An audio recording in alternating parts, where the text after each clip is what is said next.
The Joe Rogan Experience. And I feel at the moment that the UK is kind of failing where America is to a degree succeed, not in obviously in all ways, but when it comes to the idea of freedom and free speech, like I think UK is pretty fallen to the kind of the woke insistence that you need to control people's language so that you can create this perfect society, which can never come anyway. It's just utopian. Well, I think it's been co-opted. I think whatever organic version of that emerges naturally from society where where there's an overcorrection. I think in the UK, because you guys don't have free speech laws, because it's just different over there. Yeah. You can get away with a lot of crazy shit. Like, first of all, like we should explain what we're talking about. There's more than 12,000 people have been arrested in the UK in the past year for social media posts. And if you read some of those social media posts, they're not even remotely terrifying. It's not like I'm going to grab a knife and go cut the head off of every immigrant I see. Like, hey, buddy, maybe we should lock this guy up and evaluate him. He sounds like a crazy person. Like, no, the immigrants are coming into this fucking country and creating all this crime. Knock on the door. Yeah. You're going to jail. I worry that Americans think we're mad. Sometimes I think... We do. Yeah, do you? We do now, yeah. We think you've lost it. Yeah. We also think something happened where your leaders are intentionally trying to tank your country. It seems like they're trying to bring in as many migrants as possible, cater to them, not to the British people, and do it openly so that everyone knows what they're doing, and then create chaos on the streets because of it. Yeah, I mean, people have a phrase for that, anarcho-tyranny, you know, where you punish people who aren't breaking the law, but you protect those who are. And I think with I don't know the extent that Americans know the stat you quoted, that came from the Times newspaper in London, which did a freedom of information request to the police, found out that it's 12,000 a year on average. So that's like 30 a day, not just being investigated or looked into, but being arrested. But over the last few years only, if you go back, it's only like 1,000 or 500. It was 3,000 last time we spoke, back in 2020. 3, was it really a year? It was. Back then? Yeah. Oh, my God. So we already had that problem. I mean, I didn't know it was that many. That's crazy, even back then. It was already really high. I mean, we had stuff like the old stories of like, there was that guy in 2010 who made a joke online about, he was at Doncaster Airport in the UK. He said, oh, if this queue doesn't hurry up, I'm going to blow up the airport. Just a stupid, funny tweet. Mm-hmm. He went all the way to court. That was a full trial. So these laws, and I think what happens with this stuff is people don't realize how long this has been embedded in the UK.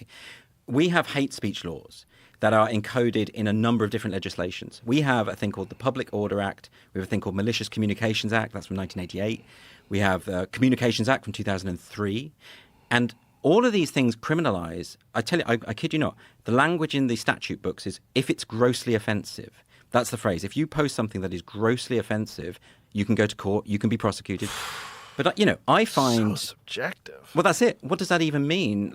I find laws against free speech to be grossly offensive. Right. So should the British state be arrested? I don't know.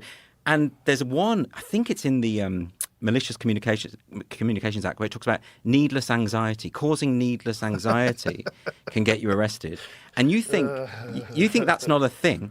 I can give you a specific example of that. Do you smoke cigars? I have once. My friend Winston Marshall, who I think I worry that if I try it, I'll cough and I'll look really wimpish and pathetic. It won't be good for your arguments. It will backfire. I tell you, it'll undermine everything. It'd be like I'm sitting here with a paper hat on at Christmas, undermining all of my key points. Right. I like the flavour and I like being around smokers because my grandmother used to chain smoke around me. So it's kind of... boy. Well, she's Northern Irish, you know. I mean, it's the way they do. She used to give me whiskey when I was 3 to calm me down, you know. So wow. It's that sort of family. That's an old thing they used to do with kids. They put it in their babies. They put it in their mouth. It worked. Like they would dip their finger in whiskey and rub it on the inside of a kid's mouth. If you're struggling with a child, get it drunk. That's how you do it. It's old Northern Irish wisdom. I don't think you should scoff at it. It's a good thing. But I'll be more than happy to... It's grossly offensive. It's grossly offensive. The example I was going to give was this guy called Darren Brady. And this sounds made up. And whenever I tell people this, it sounds made up. He posted a meme. I don't know if you saw this meme, where it was the 4 Progress Pride flags. You know that it's got the crazy triangles and stuff in it. Uh-huh. You put them all together and they become a swastika. Exactly that. Right? And that was going everywhere. And he posted it. And there's a video of him being arrested, put in handcuffs. He's an army veteran, by the way, right? Put in handcuffs by the police. And the policeman says in the video, you caused someone anxiety. So the actual language from the law is being used for this rearrangement of the... And you know what? That's quite a good satirical point that he was making. It wasn't even his meme. He was just retweeting a meme. But even if it was some horrible, offensive thing, who cares? How is that offensive? Well, I guess... I mean, well, you can find... That's the problem. You can find anything offensive. You could find anything grossly offensive if you're extremely sensitive. You could. But wasn't there a point to that? I mean, he was kind of saying that the LGBTQIA plus movement has become quite authoritarian. Yeah. He's not saying they're actual Nazis, and he's saying, "Oh, isn't it quite funny that when you put them together, it looks like a swastika?" The idea that you get handcuffed for that, to me, especially is crazy. for a retweet, that's crazy. Yeah, that's crazy. It's retweets, it's tweets, it's posts. We've had memes are the big one. So there was a guy called Lee Joseph Dunn who went to prison for 8 weeks. That was last year, I think, for 3 memes that he posted. 8 weeks. 8 weeks in prison. So again. I'll tell you what the most offensive of the 3 memes was, and you can tell me whether you think it was worth prison time. He put a picture of some immigrants with knives, and underneath it said, "Coming to a town near you," and that was it. So I don't know if you think that's worth prison time. That's the most offensive one? Of the 3, that's the most. What's the least offensive one? I can't remember what the other 2 were. Because I remember I looked at them, I thought, well, that's not even worth... That's not even worth thinking about. But this one was the one that really... Because they say, in England, you're stirring up hatred against minorities through the spreading of the meme. Right. You know, but that's clearly not sufficient, you know. And I think in the US you have far more protections. I wonder whether it's to do with the fact that in the US you have the First Amendment. So you have something codified that says you can say what you want. We've never had that. It's very important, and it didn't seem important 20 years ago or 30 years ago because no one ever looked at England as being that kind of a country that would just put people... Well, obviously, this was all pre-social media. Yeah. And England has always been a fairly polite society. Yes. But the thing is, like, now pub talk has become illegal, right? Yeah. Like, if you say something offensive in a pub, you're subject to be arrested, and they're asking people to turn people in. There's a thing called the banter ban, which the Labour government was trying to put in. Here's the logic of the banter ban. I'd forgotten about this, but now you've mentioned it. They wanted to introduce this law so that, for instance, if you're working in a bar or a pub and you overhear someone who says something against your protected characteristic, say you're a gay barman, and someone says, "Oh, I don't like the gays," or something, and you overhear it, your employer has a duty to protect you from that kind of hate speech, that kind of harm. So therefore, there's going to be a blanket ban on speech on certain kinds of speech within the pub, right? I would say the guy who's eavesdropping, he's the problem, right? You shouldn't be listening in on other people's conversations. That's a real thing. Yes. And I guess it all comes down to this view, which I think is completely wrong, that words and violence are the same thing, that words can create a more violent society, that there's a direct causal link between the stuff that people say and the stuff that people say online to how people behave in the real world. And I think you guys have got it right. Because you've got the Brandenburg test. Do you know about the test for incitement to violence in the US? No, what is that? It's basically a test that was established, I think, back in the 60s. It was a KKK leader called Clarence Brandenburg who was prosecuted for incitement to violence.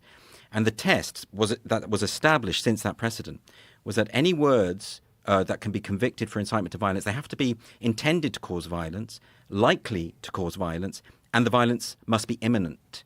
And if you satisfy that threshold, you can be prosecuted in the US for incitement to violence. So it'd be like kind of, imagine a demagogue surrounded by all his fans, whipping up a frenzy and then pointing to a guy on the front row and saying, "Kill him now." That would qualify for the Brandenburg test. Right. But in the UK, because we don't have that test, all we've got is whether people found it offensive. That's the difference of the threshold. So it's a massive difference between what the US has and what the UK has. Massive. It's insane. I mean, to give the most obvious recent example, because I don't know if people know about this, there's a woman called Lucy Connolly in the UK. I don't know if this was reported over here at all. Do you remember we had all these riots last year during the summer when against hotels which were housing asylum seekers, and people were setting fire to them? There were genuinely racist stuff going on, right, during those riots. And this was off the back of a guy who'd murdered a bunch of little girls in a dance class. And there were rumors going around that this was an asylum seeker, right? And this one woman, a mother, who'd lost her daughter, very sensitive about the idea of Lucy Connolly, she's very sensitive about the idea of loss of kids. She tweeted in a fit of anger, "Go and burn down all the hotels for all I care. If that makes me racist, so be it. And take the government with you, something like that. And she deleted it within a couple of hours. She went out, walked a dog, she deleted it. And she thought, that's not me, that's not who I am. Deleted it. Police came, went to court, sentenced to 31 months in prison for that swiftly deleted tweet. And she served over a year. Oh, my God. Now, I'm not saying the tweet was nice, right? The tweet was a horrible tweet. And she says it was a horrible tweet. That's why she deleted it. But because we don't have that Brandenburg test, we don't have a test for incitement to violence. Because the key is that tweet, there was no way it could have... She was a nobody. She wasn't someone with influence. She didn't have many followers. No one was going to read that and go and act upon it.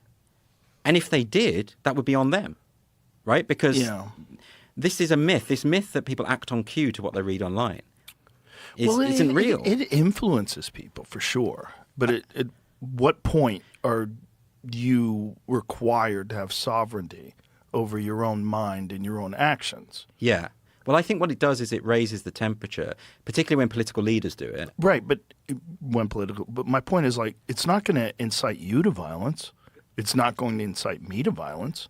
So who are we talking about? This is part of the thing, is like they're protecting the dumbest members of society. This is like the thing about banning, crazy talk online. If you're talking about witches or, whatever it is, flat Earth. Like, we have to stop misinformation. But from who? It's not working on you, right? Yeah, you don't believe it. So who are we protecting? We're protecting the dumbest people? Also, aren't you kind of letting them off? Like, if someone goes and commits an act of violence and said, I did it because someone told me to do it, aren't you kind of letting them off the hook? Right. Exactly. And sort of displacing the blame. It's like that guy who shot John Lennon, who said Catcher in the Rye made him do it. Reading the book Catcher. Are we now blaming J.D. Salinger for the murder of John Lennon? It was John Lennon, wasn't it? I think he did. Yeah. So do you... I think the safest approach is to say people are responsible for their own actions.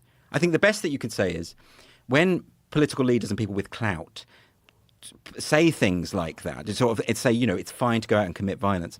I think what they do is they create a kind of imprimatur of approval. They create this kind of sense that if you do it, the people in charge will have your back. If you do it, it's okay. Well, this was the argument with Trump for January 6th. Right. And that's why the BBC edited his speech to make it look as if that's what he was saying. You saw that clip, right? Oh, my God. It's fucking crazy. I mean, I've been saying for a long time the BBC has a real...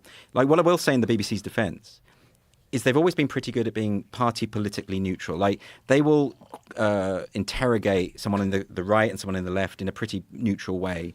I think they do pretty good. I know people will be annoyed at me for saying that, but I think they do. But I think in terms of the ideology, the woke ideology, they got captured. They have a thing at the BBC called the LGBT desk, or they had it up until recently, which could veto any news story, which meant that any story that was slightly critical of trans activism or anything like that just didn't get reported. So I'm not surprised that the BBC... They gave them veto power? They gave them veto power, yeah. That's crazy. This all came out in a report, quite a recent report just a few months ago, which led to the resignation of Tim Davie, the Director General. And he resigned ostensibly because of that Trump clip, which, by the way, that wasn't the first time they did it. There was another clip about a year before in a different program that did the same thing. Took the clip, re-edited it, and made it look like he had said something he absolutely had not said. So I think the BBC quite obviously has an ideological bias, if not a party political bias. But that's more than a bias. Well, it's misleading, right? Yes, it's completely deceptive. You're editing something and change. I mean, they took out a giant chunk of his speech. Yeah, I forget how many minutes it was. They leapt like 45 minutes or something. Like, so he said something crazy like that. Yeah, he said it made him look like he was saying go and commit the right. Yeah, exactly. And instead, he was in tongue in cheek, talking about the very fine senator, that they're doing a great job, the senators and congresspeople, and said all this other stuff. It's so and weird. Then said you have to fight like hell to keep your country. I mean, no offense, but you can find daft stuff that Trump says pretty easily, right? You don't need to edit that stuff down. Well, it's because they had an opportunity to, like what we were saying earlier, we were talking before the show, you can put out a narrative